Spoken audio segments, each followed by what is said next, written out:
This is Evan Ioannou with 404.com Impressions Magazine. Today I have with me Disa McAlister, the president of the board of the Museum of Science and Sustainability in Arizona.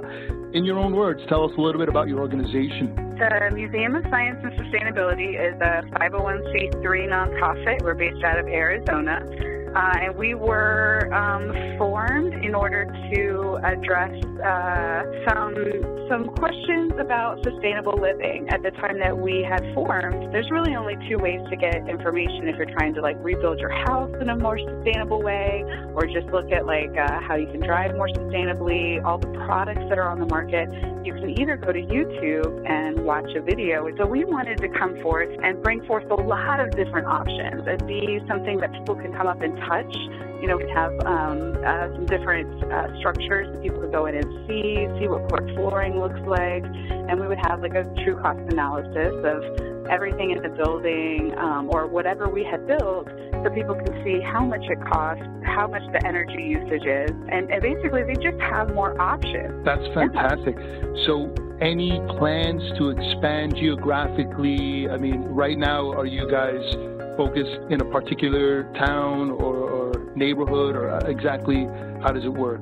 We pack up our exhibits and we bring it out into the community. So we're Phoenix-based, but we have gone into Tucson a little bit. And one of the goals for this year is to get more things online. So again, it would be like a 2D kind of concept, but, have all of our things both in person and tangible. I'm curious now because, you brought up family events. So is it the kind of thing where you might actually come out to a private event, or where someone might contact you guys to bring your museum to a private event? Yeah, okay. And we never charge for those things. So it's really like a special interest groups or anyone that asks us to come and present to classrooms. We get a lot of elementary schools. So there's a lot of face-to-face there. There's our organization and people in front of us, and that's the foundation of a good business, really. You got people in front of you, and they remember you based on what you leave them with. Is there a way by which the museum presents information, to kids in a certain way versus consumers, homeowners in a certain way? Yeah, absolutely. Before we go into an event, we want to know what their target market is, who's going to be there, about how many people, because you don't want to bring, plant a seed kind of things to, the middle-aged kind of group. They would probably really like that, but you want to theme it into something that is already based on what they're doing. So if they're going to a home and garden show, you want to kind of theme it around that. We've done, so we try to keep the age range in mind, and thank goodness we have really good people who kind of help us tailor things based on the age range. And the kids are kind of the hardest, because you get into between 5 and 6, or so we will bring out dry ice for kids to see how to take smoke from one area, bring it into another without losing any of that energy or mass. A sustainable kind of fun exhibit for them to do. When you get into the different age ranges, it makes it better for them if you can tailor it based on what that they're looking for. So how do you guys go about doing that? Is there community outreach? Do you look for volunteers? Do you guys use the internet to promote yourselves, perhaps social media and things like that? Yeah, we do all of that and more. Basically, anywhere area that we can get into, that we have the volunteer manpower to get into it, we'll use that to get a bigger service range, more volunteers. So we're on social media. We have a website that we are constantly kind of tweaking. We just got a web development team together, tried to be completely paperless. Presently, you have a single mobile museum. Any plans for having multiple museums out there? Yeah, I'm so glad you asked that. By the end of this year, this is our biggest goal ever. Right now we have all of our things are mobile in several cars. But by the end of this year, we hope to have a fully functioning mobile laboratory.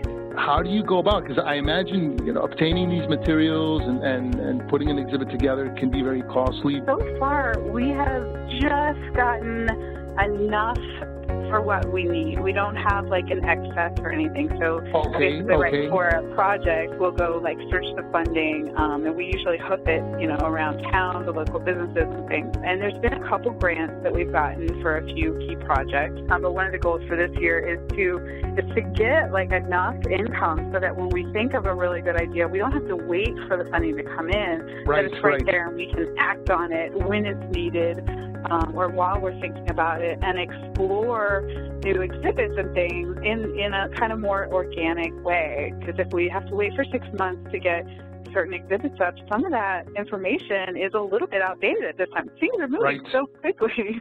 6 months is really a long time, and we have to do this research phase over again in some instances. So yeah, that's definitely a goal for this year, is to try to attract more companies that are into sponsorships.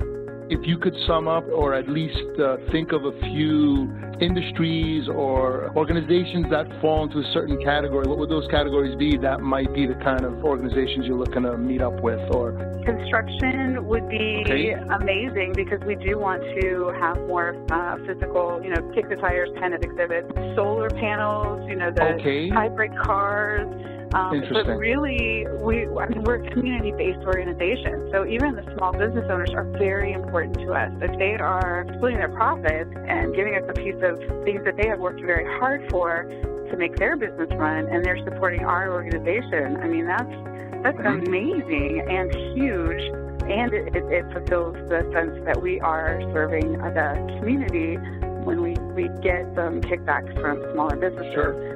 Any, you mentioned the mobile lab. Anything else that you guys sort of envision for the future? We would really like some apps. We have no support for that at this time, though.